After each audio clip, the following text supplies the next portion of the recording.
So over the past months, we've talked about faith formation rather than education.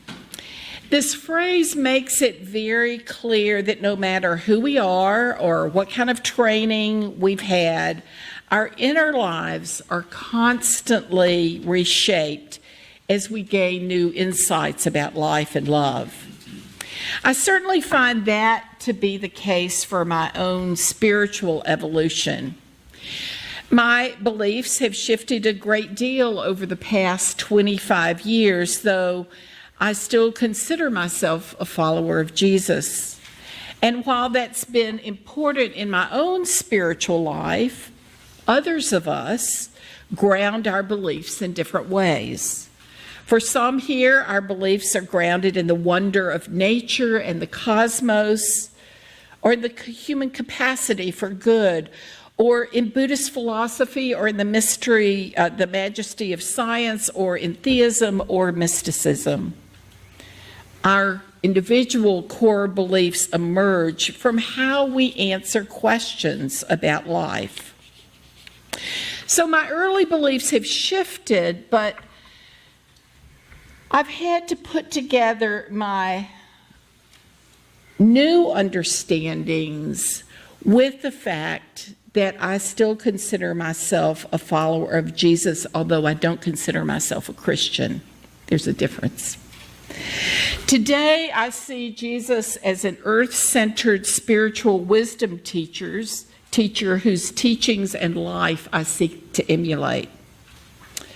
Over the years, I've found that we Unitarian Universalists often enthusiastically engage with the world's religions, but sometimes resist engaging with new understandings about the essence of who Jesus was.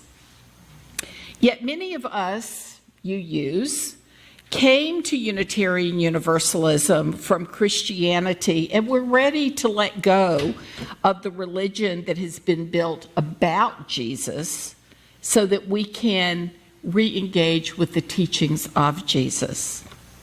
In this way, those of us who find meaning in the message of Jesus are able to weave together the universal threads that connect the essential teachings of Jesus with Buddhism, Hinduism, and Taoism. And I'm already assuming that as part of the family of Abraham, we find connections with Judaism and Islam. To approach the teachings of Jesus from a different paradigm, I found it important to liberate myself from the faith and worldview that is grounded in original sin. We talk about that a good bit, so that we can affirm the original blessing of creation, to use Matthew Fox's phrase. It took me some years after becoming a Unitarian Universalist to finally understand in my bones that the UU concept of universal salvation really did mean that we are all a part of the blessing of the cosmos. Humanity, including myself, really isn't unworthy or innately sinful.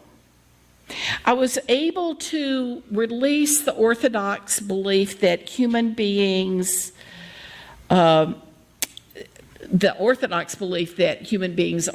innately evil.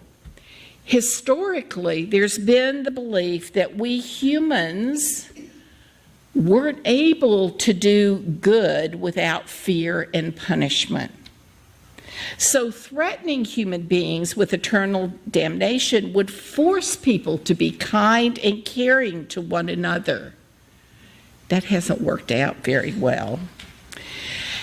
That has sounded to me like some horrible psychology experiment gone wrong. But that fear of damnation is not what I remember learning about Jesus when I was a child. I learned that Jesus accepted and loved all people just as we are. I thought I wanted to emulate his teachings rather than being punished. And of course, this has been the key message of our Unitarian Universalist faith, that out of gratitude for the blessing of life, we humans can choose to do good in the world without the fear of punishment. And when we make bad decisions or hurt others, we can be transformed and begin again in love. So when we look at what Jesus taught, we find teachings of love and compassion, not condemnation. We find Jesus as an enlightened soul who was a wisdom teacher, a mystic, a healer, and a teacher whose classroom was nature. The problem has been that the central message of Jesus has over the centuries been subsumed by dogma, rules, and a denial of the original understanding of creation. But thankfully today there are many scholars who are reclaiming Jesus from centuries of misinterpretation. Father Richard Rohr writes, "Why did Jesus come? Jesus did not come to change the mind of God about humanity. It didn't need changing. God has organically, inherently loved what God created from the moment God created it. Jesus came to change the mind of humanity about God. As our image of God, the sacred, however we want to name that, as that image changes, our image of God's creation, including ourselves, changes as well. Jesus shows us what it looks like for God to be incarnate in humanity. Jesus, like other enlightened beings, was able to hold within himself, like our meditation says, he was able to hold within himself the human and the divine so that we could see how to evolve into beings who could live as integrated souls, whose inner life and outer life embodied love. As I seek to understand more about the universal message of Jesus, I find myself contemplating this new paradigm for understanding Jesus. And Matthew Fox talks about it in these words. It's not easy to propose a new paradigm for religion, even though we can prove intellectually that it was the original one. Many factors go into people's complacency or feeling threatened by the new that is really the ancient, or I would say the original understanding of who Jesus was. Not the least of these factors is that personally and psychologically speaking, there is much in our upbringing that doesn't teach us that we're blessings at all. We wrestle with our own self-doubts and qualms about our worthiness, often on a daily basis. But that's what the good news of original blessing is about, that goodness precedes all failures and all imperfections, and it comes not from our achievements, but from our existence itself. Isness of God, as Meister Eckhart put it. We are here by the great groaning of the universe, Fox writes, by the great groaning of the universe in labor for 14 billion years, we have arrived. We don't have to prove ourselves so much as to be ourselves. For deep down, we all carry goodness. We all carry our original blessing. Can religion teach these things once again? Is religion up to it? Or can we travel more lightly with spirituality alone? That is part of the human drama unfolding in our time. So if we are part of the original blessing of the universe, what might that mean for how we choose to live in the world, and how might we relate to the life and teachings of Jesus in a different way? During a meditation practice at a conference I attended last June, my teacher said, as in the middle of our meditation practice, "Take Jesus off the cross." It's taking me a long time to really understand what that might mean. And that statement pushed me into the paradigm of Jesus as wisdom teacher, not sacrificial lamb. Yes, Jesus suffered. But that is not the message he brought. If we live our lives as if we are blessed, and if Jesus offers us insights into how we might live mindfully, if we live by his teachings rather than what has been written about him, then we can live more authentic lives. So then Jesus becomes a role model for how to fully engage with life and humanity. That includes remembering that the sacred resides in each of us. When I remember that, then I'm able to comprehend the human aspect of Jesus and how it models for us our connection to our human self, our ego, and how our inner self and ego connects with the sacred, if we want to say the word God, that resides within us. When we understand the interconnection between the little I with the cosmic I, then we understand what Jesus really meant when he said, "I am the way, the truth, and the light." In Aramaic, Jesus' native language, that phrase can be translated in a way that's different than we usually hear it translated. From the Aramaic, it's translated something like, "You know, friends, I am the clearest reflection of the sacred in this time. My inner being reflects the holy." So Jesus' teachings reinforce that he understood that the sacred resides in each of us. And when he was saying that, "I'm the clearest reflection," he was reminding his disciples that they could live fully connected with the sacred. And he even said to them something like, "You know, you can do this and you can do even greater things that I'm doing." Jesus came to teach us about enlightenment and the evolution of the human spirit, not to focus on his suffering and death. This is a universal message that sees what Jesus was talking about outside the confines of Christianity. His message was about living in such a way that we can have life and have it more abundantly right here.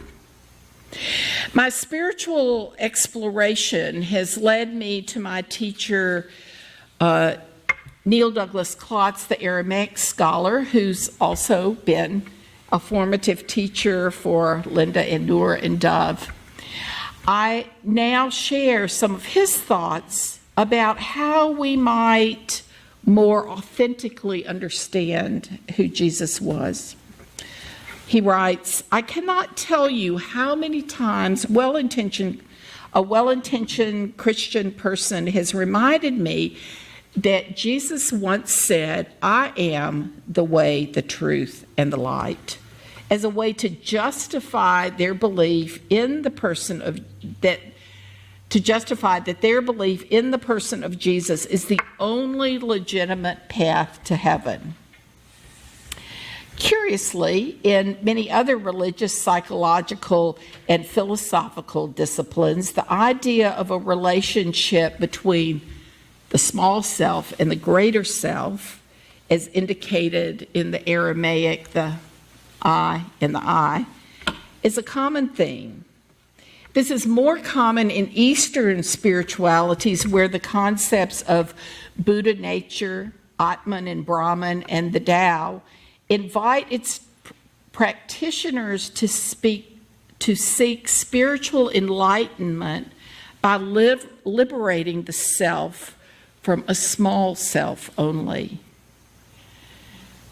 and move towards oneself and the world, and to uncover a connection to the, and here he says, choose your favorite word for the divine, God, source, the one, only one. So uncover a connection to the source within.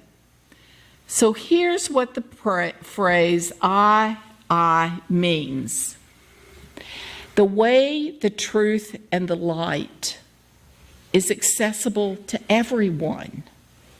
There's no dogma that can dictate this path, and there's no governing body to decide how it must be done. There is just you, the vulnerable human being, subject to all the vicissitudes of your daily experiences, and you, the you that's got a direct line to God, however you name God. Perhaps Jesus was saying, look, if you can get these two aspects of yourself, the human and the divine, communing with one another, well, that is the way, that is the truth, and that is the light of human existence. So here we are looking at the universal threads that can help us understand how to live meaningful, compassionate, trusting lives in the world. Understanding that we're able to live as blessings in a world that needs people who care about one another. We're called to live mindfully as humans who reside within a world that is, in spite of everything, sacred. In this way, we build a connection with the ultimate I, and we engage with the reality that we are united with that sacred unity that flows through everything. And it is from that perspective that I find the place where Jesus' message intersects with my understanding of Buddhist teachings, especially the essence of Kuan Yin. For those of you who may not know about Kuan Yin, she is an enlightened being, or is often called the Bodhisattva of compassion. And while the Buddha gained enlightenment and broke the cycle of reincarnation, Kuan Yin, who also reached enlightenment, said that she would not leave the world until all sentient beings were freed from suffering, that all sentient beings found peace and became enlightened. In a similar way, Jesus, through his teachings, sought to enable all beings to find peace, perfection, and freedom from suffering, and to find unity with the sacred. The great Vietnamese Buddhist teacher Thich Nhat Hanh called the essence of Jesus' message the living Jesus, For through his wisdom, human beings are able to connect their inner being with the sacred unity some people call God. In this way, Jesus' message intersects with the message of Kuan Yin, the universal message that we too can help relieve the suffering of the world. When we hold within us the sacred light, we honor the essence of Jesus' teachings. We bring light into the world when we love our neighbor as ourselves and as we live as if everything is sacred. By walking in the footsteps of Jesus and other enlightened beings, we, simple human beings, we can help bring more light and love and peace to the world. We can help transform the world when we hold that truth of love and blessing within us.